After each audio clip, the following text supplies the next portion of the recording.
गे, तोर चक्कर में पिए लगनी शराब गे। चलना भैया के बियाह हम देखे बोगे छोड़ी तोरा डीजे पर नचेबो। चलना धनु साजना कपूर घूमे बोगे छोड़ी तोरा डीजे पर नचेबो। लगन के महीना छोड़ी मूड भेल खराब गे, तोर चक्कर में पिए लगनी शराब गे।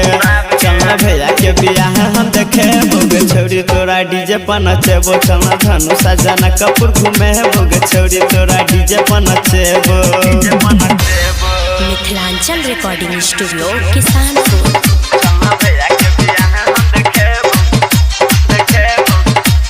डीजे सुमित सतीश, सुमित सतीश रेमा।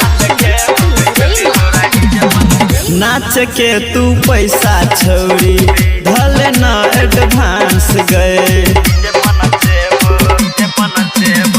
छौरा बरतिया खूब करतो संग रोमांस गए।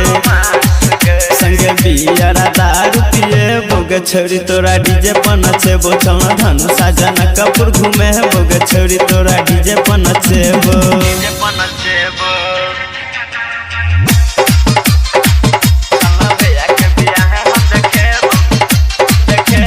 डीजे सुमित सतीश, सुमित सतीश रेमा। संगे संगे तोरा छोड़ी भर गाँव घूमे पड़तो गए। छौरा बरतिया संग सट के नाचे पड़तो गए। नाच नाच के कमर तोरा देह बोगे छोड़ी तोरा डीजे पर नचेबो। चलना धनु साजना कपूर घूमे बोगे छोड़ी तोरा डीजे पर नचेबो। Mithilanchal recording studio Kisanpur.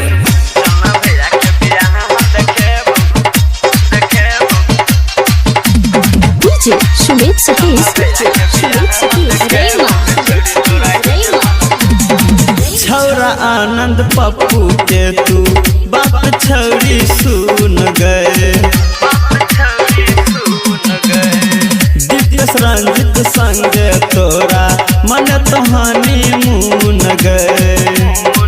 छौरा सोहिला गायक राजू झुमका किंदे तो गे छोड़ी तोरा डीजे पर नचेबो। चलना धनु साजना कपूर घूमे बोगे छोड़ी तोरा डीजे पर नचेबो। Mithilanchal recording studio Kisanpur.